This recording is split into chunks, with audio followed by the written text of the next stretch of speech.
sekaligus datang mensupport ya, karena lagi launching.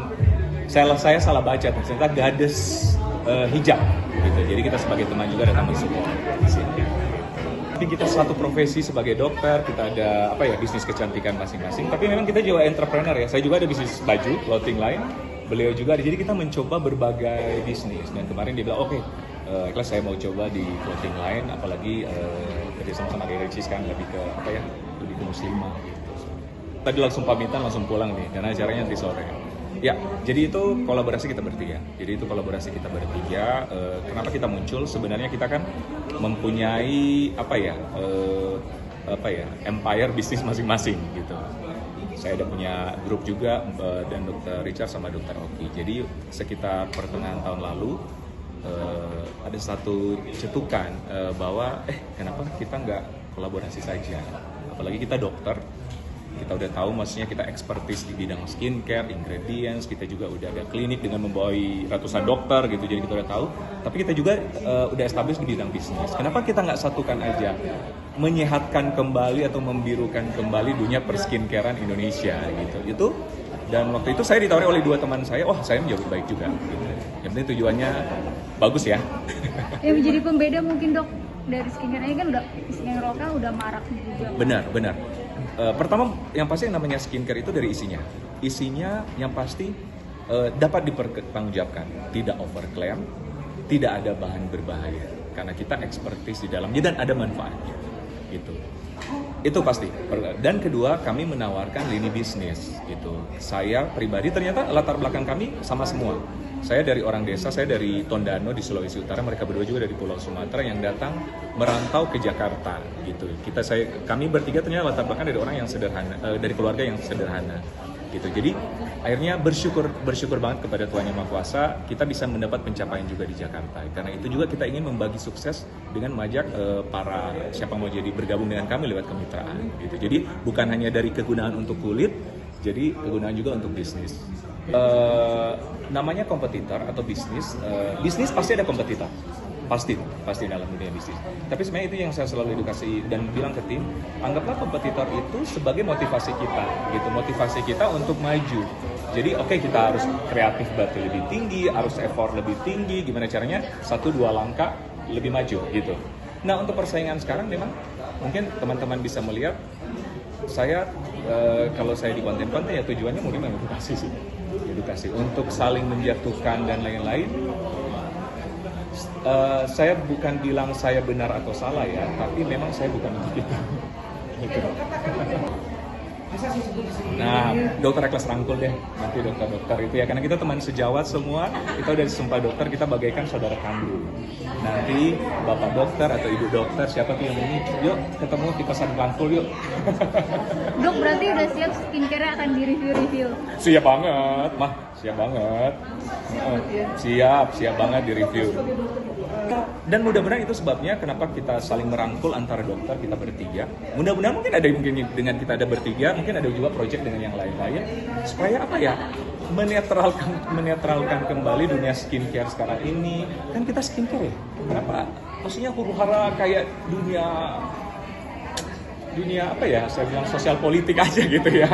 Ini kan dunia skincare yang tujuannya ingin mengglowingkan, ingin menyehatkan kulit masyarakat Indonesia gitu. Bahkan sampai di kan ini kan ibaratnya udah sampai tingkat atas ya, untuk kayak masalah skincare ini. Jadi sampai itu tidak baik-baik saja sampai ini kayak belum ada ujungnya nih sampai saat ini. Iya. Mudah-mudahan ada ujungnya sih. Karena gini, saya mengkomentar sekarang sesuai kapasitas saya. Sesuai kapasitas saya sebagai dokter dan memang ikut pebisnis di dalamnya gitu ya, sesuai kapasitas saya.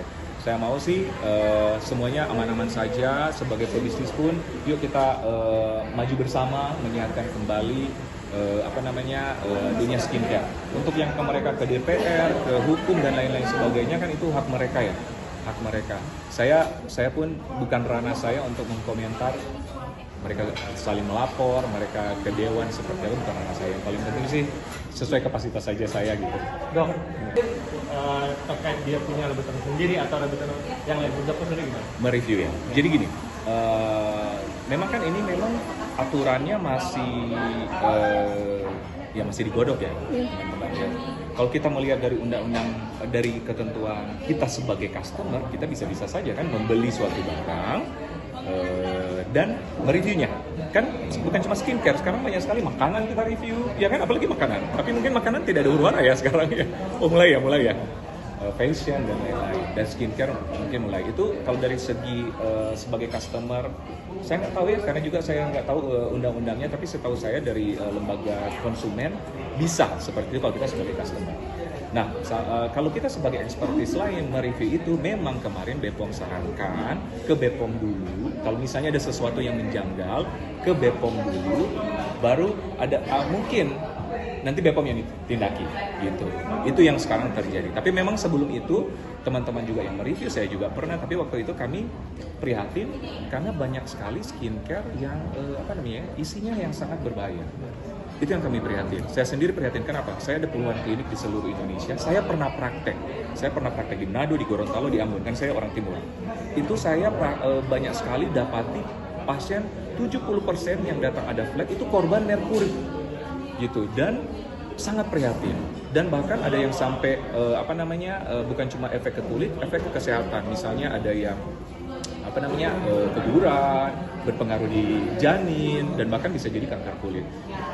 Keprihatinan itu yang kita bawa kemarin, yang kita mengedukasi, kok skincare ini yang isinya ada merkuri sudah dilarang BPOM terus-menerus. Mungkin teman-teman kan sering meliput ya, itu brand ada terus tiap tahun, masih beredar gitu.